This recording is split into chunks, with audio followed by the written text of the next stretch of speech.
What if the films that moved you most were not the loudest ones, but the quiet stories that slipped past the spotlight? The 1990s gave us more than blockbusters. It gave us intimate journeys about love, loss, identity, and second chances. If Forrest Gump stayed with you because it felt human, then these forgotten masterpieces deserve your time. Each one captures history, emotion, and resilience in ways that still echo decades later. The Cure, 1995.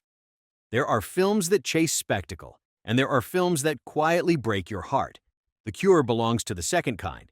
Released in 1995 and directed by Peter Horton, this overlooked drama arrived in theaters with little noise and left behind something far more lasting than box office numbers. It told a story that felt small on the surface, yet enormous in emotional weight. Set in a quiet Midwestern town, the film follows two boys who could not appear more different. Eric is a lonely outsider raised by a struggling single mother. Dexter is brilliant, fragile, and living with AIDS at a time when fear and misunderstanding still defined public reaction to the disease. Their friendship begins awkwardly and then deepens with the urgency only children understand. There are no political speeches. There is no melodrama for the sake of tears. What unfolds instead is a portrait of innocence meeting mortality long before it should have to. If Forrest Gump captured the sweep of American history through one gentle soul, then The Cure captures a deeply personal battle through the eyes of two children who do not fully grasp the rules of the world they inhabit. Dexter believes there might be a medical breakthrough somewhere. Eric believes loyalty can solve anything. So they set out on a journey down the river in search of a rumored cure. It feels adventurous at first. It feels like a story about boys playing at being heroes. But beneath the surface, every mile carries the weight of inevitability. The performances anchor the film in truth. Joseph Mazzello brings sharp intelligence and vulnerability to Dexter. Brad Renfro gives Eric a restless anger that slowly softens into devotion. Their chemistry never feels manufactured. It feels lived in. That authenticity is what makes the final act so devastating. The film does not manipulate the audience with grand gestures. It allows the loss to unfold naturally. The pain lands because the friendship feels real. The Cure also reflects its era with quiet honesty. In the mid-1990s, public awareness of HIV and AIDS was shifting, yet stigma remained powerful. The film does not sensationalize the illness. It shows hospital rooms, it shows medication, it shows fear. Most importantly, it shows compassion. In doing so, it becomes more than a childhood drama. It becomes a reminder of how empathy can grow even in environments shaped by misunderstanding. What makes this film a masterpiece for those who loved Forrest Gump is not scale, but sincerity. Both stories revolve around characters who move through hardship without cynicism. Both explore how love defines memory, and both understand that life does not promise fairness. It promises experience. As the river journey ends and reality closes in, the film leaves you with something haunting yet gentle. Friendship cannot stop death, but it can change how we face it. That quiet truth lingers long after the credits fade. And as we move further into this countdown, the emotional stakes will only grow deeper. Legends of the Fall, 1994. Some stories are intimate, others feel carved into mountains and carried by wind. Legends of the Fall stands in the second category. While released in 1994 and directed by Edward Zwick, this sweeping family saga stretches across decades of American upheaval, yet always returns to the fragile space between love and loss. Set in the wilderness of Montana in the early 20th century, the film follows Colonel William Ludlow and his three sons who attempt to build a life far removed from the modern world. The arrival of Susanna changes everything. She enters their isolated existence like sunlight through tall trees. What follows is not a simple love triangle. It is a slow fracture of loyalty. It is a portrait of brothers shaped by war, pride, jealousy, and destiny. When the First World War erupts, the sons enlist, and the innocence of their valley vanishes. The battlefield sequences are brutal, yet restrained. The violence is not spectacle, it is rupture. Tristan, played by Brad Pitt, returns from war altered in ways he cannot articulate. His grief becomes wandering, his passion becomes self-destruction. Now the film traces how trauma seeps into every relationship and how pride can isolate even the strongest bond. Like Forrest Gump, this film uses history as emotional weather. National events are not the focus, yet they press upon the characters at every turn. The war, the changing economy, the creeping influence of law enforcement into rural lands. The Ludlow family tries to remain untouched, but the century refuses to leave them alone. That tension between private love and public change mirrors the spirit that made Gump resonate so deeply. Anthony Hopkins grounds the film with quiet authority as the father who watches his sons drift toward inevitable tragedy. The cinematography captures wide plains and snow-covered mountains with almost mythic reverence. Yet beneath that grandeur, the heart of the story remains painfully human. It is about brothers who love the same woman. It is about choices that echo for decades. And it is about the cost of refusing to bend. The film did not dominate awards season, yet it endured through word of mouth and late-night cable screenings. Viewers returned to it because it felt timeless, because it understood that love can be both salvation and destruction, because it treated heartbreak not as an event, but as a lifelong companion. If Forrest Gump walked through history with quiet wonder, then Legends of the Fall wrestles with history like a storm that refuses to pass. Both films ask the same question in different ways. How do you hold on to love when the world keeps shifting beneath your feet? As we descend further into this list, the focus narrows again. From epic landscapes, we move back toward intimate spaces where change happens not on battlefields, but inside the human heart. The Fisher King, 1991. Now we step away from open plains and into the chaos of New York City. The Fisher King does not begin with innocence. It begins with arrogance. A radio shock jock named Jack delivers a cruel rant on air. His words travel further than he intends. A tragedy follows. And in a single night, a man who believed he controlled the world discovers how fragile that illusion truly is. Directed by Terry Gilliam and released in 1991, this film blends urban grit with fractured fantasy. It is not sentimental in the traditional sense. It is wounded. It is restless. It moves between harsh reality and moments of dreamlike escape without warning. Yet beneath its eccentric style lies a story that echoes the emotional sincerity audiences loved in Forrest Gump. Jack spirals into guilt and isolation after learning his broadcast triggered a mass shooting. His redemption begins in the most unexpected place. He meets Perry, a homeless man haunted by trauma who believes he is on a quest for the Holy Grail. Our Perry is played by Robin Williams with breathtaking vulnerability. His performance shifts between manic joy and devastating grief in seconds. You see laughter and you see pain living side by side. What makes this film powerful is how it treats broken people. It does not mock their delusions. It listens to them. Perry survived unimaginable loss. His mind reshaped reality as a survival tool. Jack begins helping him out of obligation. Over time, obligation transforms into connection. Their friendship feels unlikely yet necessary. Each man carries something the other lacks. One needs forgiveness. The other needs someone willing to believe. The film never hides the darkness of urban life. There are scenes of violence. There are streets filled with neglect. There is a haunting sequence where Perry imagines a red knight chasing him through the city. That knight represents trauma made visible. The fantasy elements do not distract from reality. They express it. Gilliam uses visual exaggeration to reveal internal truth. When you loved Forrest Gump, you responded to a story about a man who wandered through chaos without losing kindness. The Fisher King asks a harder question. What happens when kindness is lost and must be rebuilt? Jack is not pure. He is flawed and selfish. His transformation is gradual and painful. That realism gives the film weight. Jeff Bridges anchors the narrative with restraint. Robin Williams brings raw emotion that earned him an Academy Award nomination. Mercedes Ruehl won an Oscar for her grounded performance as Anne, who refuses to let Jack drown in self-pity. Every character feels specific. No one exists merely to move the plot forward. By the time the story reaches its quiet conclusion, the city feels different. Not cleaner, not safer, just more human. The film suggests that redemption is not a grand public act. It is a private choice made again and again. And as we move deeper into this countdown, the scale will shift once more. The next story trades city streets for cultural memory and generational echoes, and the emotional terrain becomes even more layered. The Joy Luck Club, 1993. History does not always arrive with marching bands or headlines. Sometimes it lives at the dinner table. Sometimes it hides in stories mothers tell their daughters when the world outside feels too loud. The Joy Luck Club understands this quiet power better than most films of its decade. Released in 1993 and directed by Wayne Wang, this adaptation of Amy Tan's novel weaves together 4 Chinese immigrant mothers and their American-born daughters. The structure moves back and forth through time. Wartime China, early immigration struggles, modern San Francisco. Each segment reveals wounds that were never fully spoken aloud. Each memory carries both pain and endurance. Unlike the mythic sweep of Forrest Gump, this film does not use one central character to guide us through history. It offers 8 perspectives, yet the emotional effect feels equally expansive.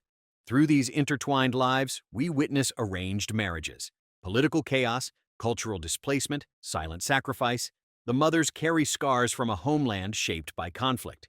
The daughters wrestle with identity in a country that promises freedom, yet rarely offers clarity. The film never rushes these revelations. It lingers in small gestures. A look across a mahjong table, a memory of a lost child, a confession that arrives decades too late. The performances are layered and precise. Q Chin and Sai Chin deliver maternal strength without sentimentality. Ming Na Wen and Tamlin Tomita portray daughters torn between gratitude and frustration. Every exchange feels rooted in lived experience. What makes the Joy Luck Club resonate for viewers who loved Forrest Gump is its exploration of how personal stories intersect with larger historical shifts. Both films remind us that history is not abstract. It is carried inside families. It shapes love. It shapes fear. It shapes silence. The difference here is perspective. This story centers immigrant voices rarely given such cinematic space in early 1990s Hollywood. The production itself was significant.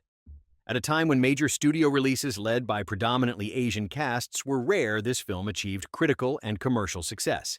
It opened doors even if progress remained slow. Its authenticity came from collaboration between filmmakers who respected the source material and the lived experiences it represented. Emotionally, the film builds not toward a single climactic event, but toward understanding. Daughters begin to see their mothers as women shaped by unimaginable choices.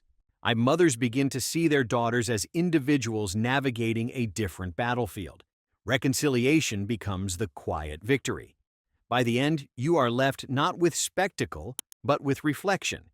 You think about the stories in your own family that were never fully told. You consider how resilience can be inherited as much as trauma. As we descend further into this list, the focus will narrow again. From generational epics, we will move toward a single mind under pressure. The next film explores brilliance, expectation, and the fragile boundary between talent and loss. Searching for Bobby Fischer, 1993. Brilliance is often romanticized. We imagine prodigies as destined heroes marching confidently toward greatness. Searching for Bobby Fischer refuses that fantasy. Released in 1993 and directed by Steven Zaillian, this quiet drama studies what happens when extraordinary talent collides with ordinary childhood. The story centers on Josh Waitzkin, a real-life chess prodigy growing up in New York. His gift reveals itself almost accidentally in a public park where street players treat the board like a battleground. Soon, coaches circle. Expectations grow. Adults begin to see championships before Josh even understands the stakes. The film never turns chess into flashy spectacle. The tension comes from silence, from the slow movement of a single piece. From the look in a child's eyes when he realizes that every match now carries weight. Joe Mantegna plays the demanding coach, who believes intensity breeds greatness. Ben Kingsley portrays the strict instructor who sees discipline as the only path to victory. Meanwhile, Josh's father, played by Joe Pantoliano, becomes consumed by the dream of raising a legend. What makes this film resonate with those who loved Forrest Gump is its belief in quiet character over grand ambition. Josh is not driven by ego. He simply loves the game. The tragedy would be if that love were crushed beneath adult projection. The narrative asks a delicate question. Can you nurture genius without stealing innocence? The performances remain grounded. Max Pomeranc plays Josh with natural ease. He never feels like a scripted prodigy. He feels like a boy who enjoys playing in the park and learning from mentors who sometimes forget his age.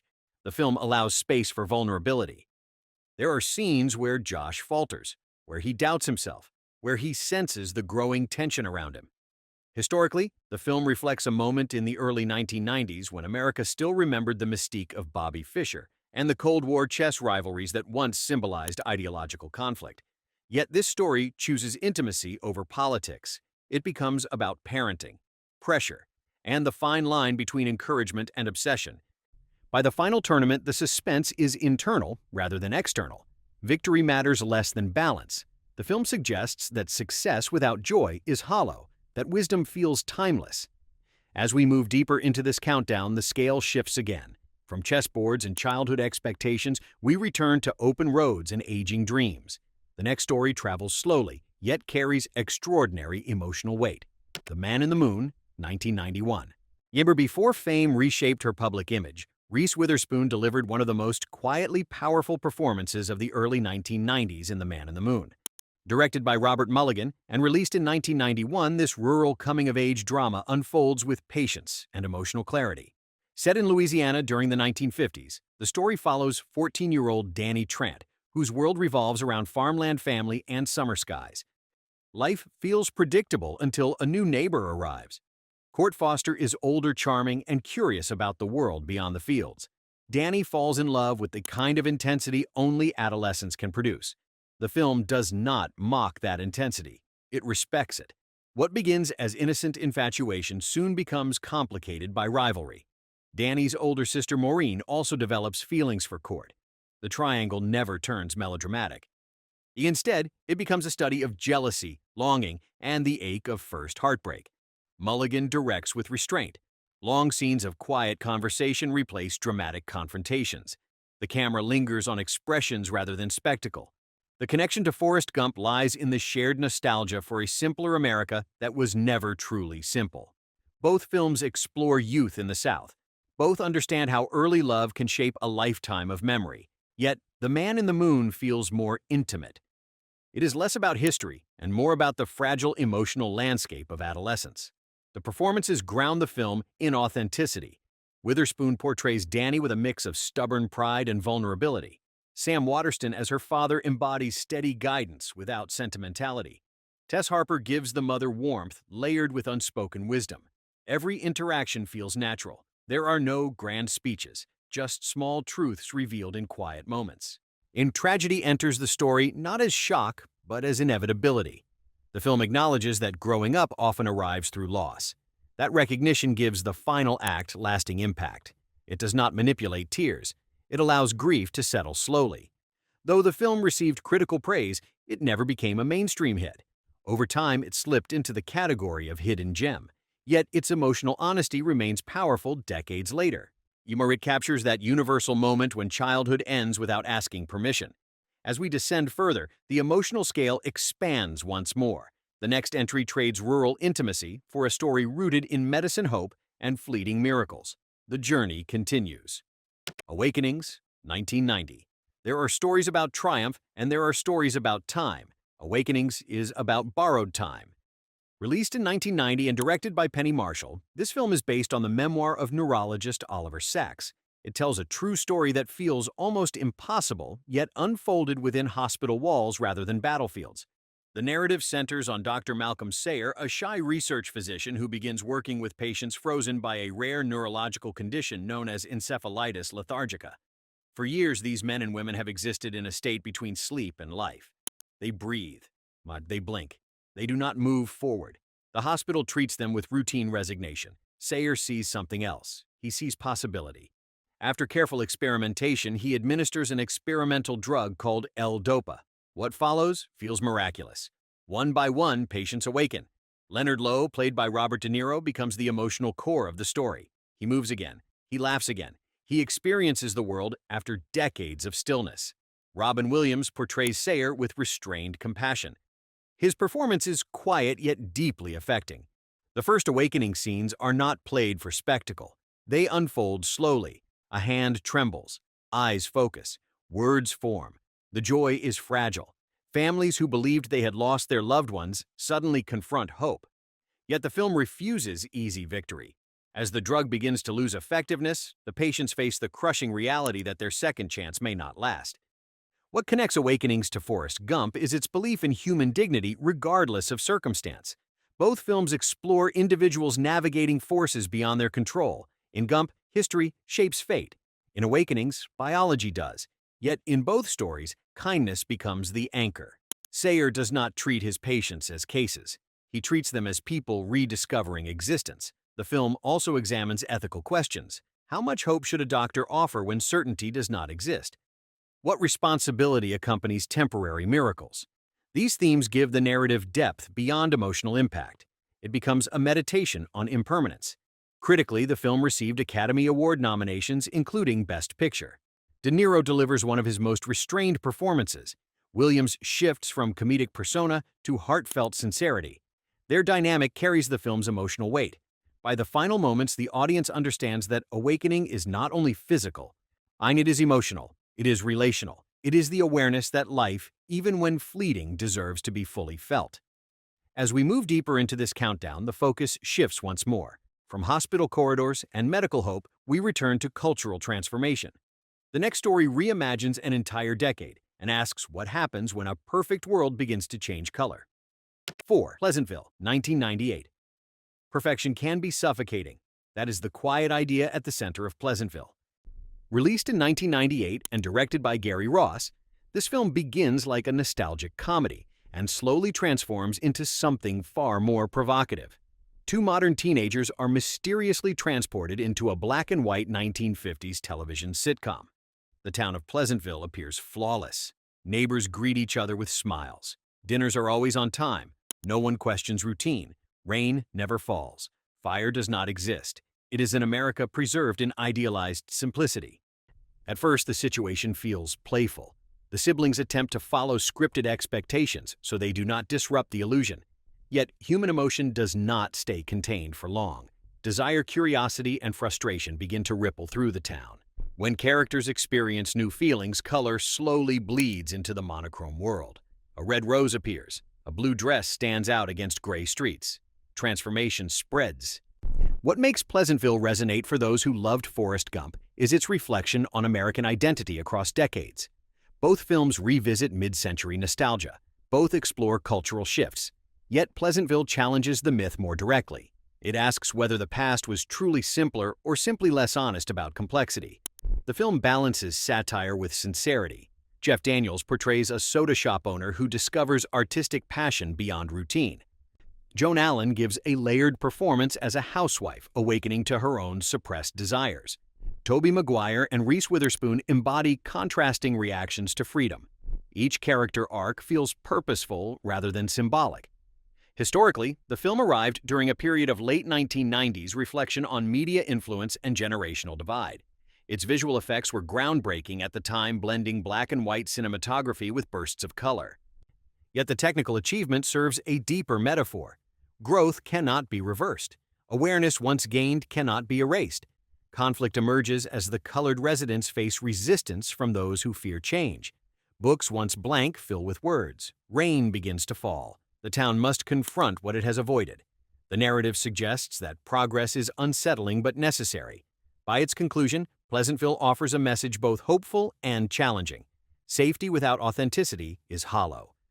True life includes uncertainty.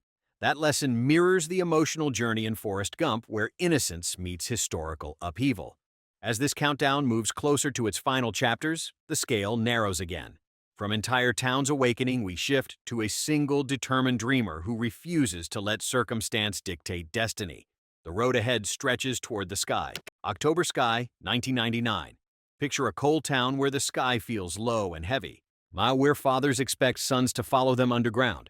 Where ambition sounds almost like betrayal. That is where October Sky begins. Directed by Joe Johnston and released in 1999, the film tells the true story of Homer Hickam, who grew up in Colwood, West Virginia during the dawn of the space race. When Sputnik streaks across the night sky in 1957, it does more than orbit Earth. It plants a question in a young boy's mind. What if the future is not buried in coal but written in stars? Homer is not portrayed as a genius from the start. He is curious. He is persistent. He is willing to fail publicly in order to learn privately. With the support of a determined teacher, Miss Riley, he begins building rockets with a small group of friends. Their early launches explode. They miscalculate. They face ridicule. The town sees danger rather than potential.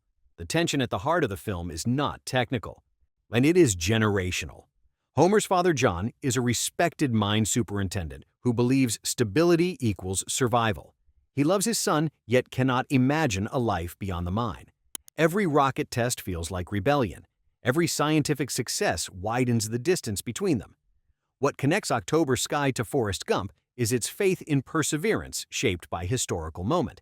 In Gump, history sweeps the character along. In October, sky history becomes a catalyst for ambition, and the Cold War space race becomes personal. The launch of Sputnik is not a headline, it is a doorway. Jake Gyllenhaal plays Homer with earnest determination. Chris Cooper delivers quiet complexity as the father whose pride masks fear. Laura Dern gives Miss Riley a grace that anchors the narrative. Their performances create emotional authenticity without theatrical excess. The film also grounds itself in factual detail. The real Homer Hickam did win a national science fair and later became a NASA engineer. The story respects that truth while dramatizing the struggle it required. It does not pretend that dreams erase hardship. It shows financial strain, academic pressure, community skepticism. By the final launch sequence, the suspense feels earned. Success is not framed as destiny, it is framed as consequence of resilience. As we approach the final entries of this countdown, the perspective shifts once more. From rockets piercing the sky, we return to something far slower, a machine that moves at walking pace, a journey measured not in miles but in reconciliation. The next chapter travels quietly, yet carries immense emotional gravity. The Straight Story, 1999. No explosions, no swelling orchestras pushing emotion, no elaborate twists. The Straight Story moves at the speed of an aging lawnmower, and somehow that restraint makes it unforgettable. Directed by David Lynch in 1999, this film surprised audiences who expected the surreal darkness often associated with his name. Instead, they received a gentle, true story about Alvin Straight, an elderly man who learns that his estranged brother has suffered a stroke. Alvin cannot drive due to poor eyesight. He cannot afford elaborate travel. So he does something quietly radical. He attaches a trailer to his riding mower and begins a slow journey across state lines to make peace.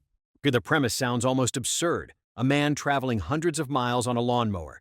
Yet the film never treats it as novelty. It treats it as pilgrimage. Each mile becomes reflection. Each stop becomes confession. Strangers along the road listen to Alvin's memories of war, regret, fatherhood, and stubborn pride. Richard Farnsworth portrays Alvin with profound authenticity. His face carries the weight of decades. His voice trembles, yet remains steady in conviction. The performance earned him an Academy Award nomination and stands as one of the most understated portrayals of aging in modern cinema. What makes this film resonate for viewers who loved Forrest Gump is its belief that ordinary journeys can hold extraordinary meaning. Both films center on simple men whose sincerity disarms cynicism. Both travel through American landscapes, revealing small pockets of humanity often ignored by grand narratives. The Straight Story also meditates on reconciliation.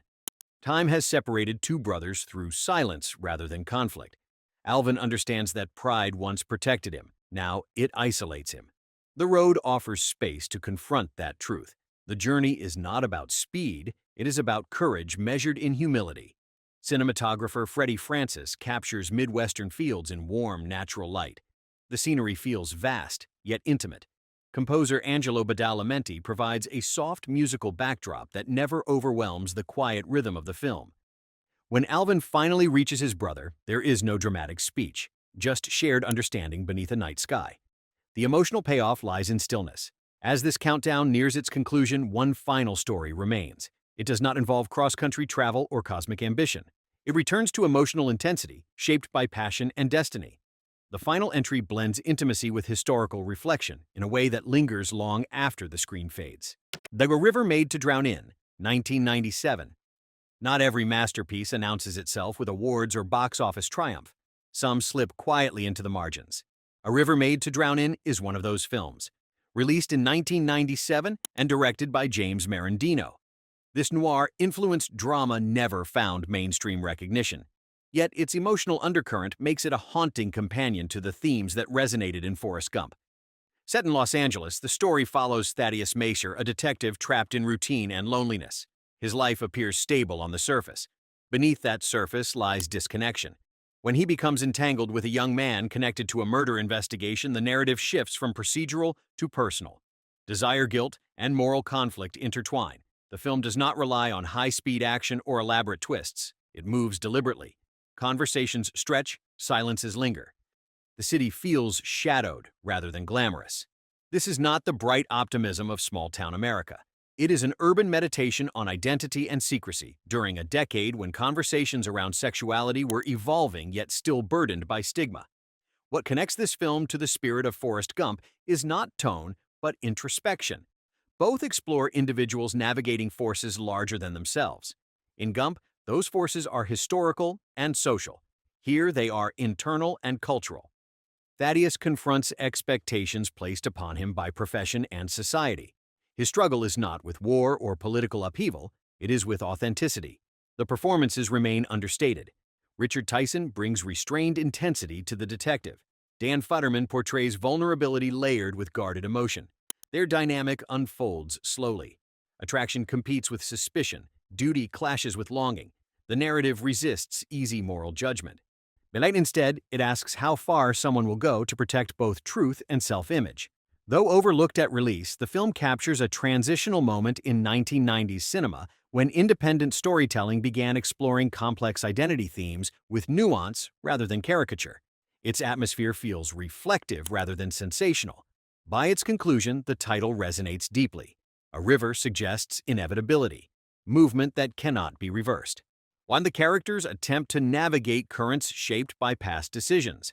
Some currents carry them toward revelation, others toward loss. Great films do not fade, they wait.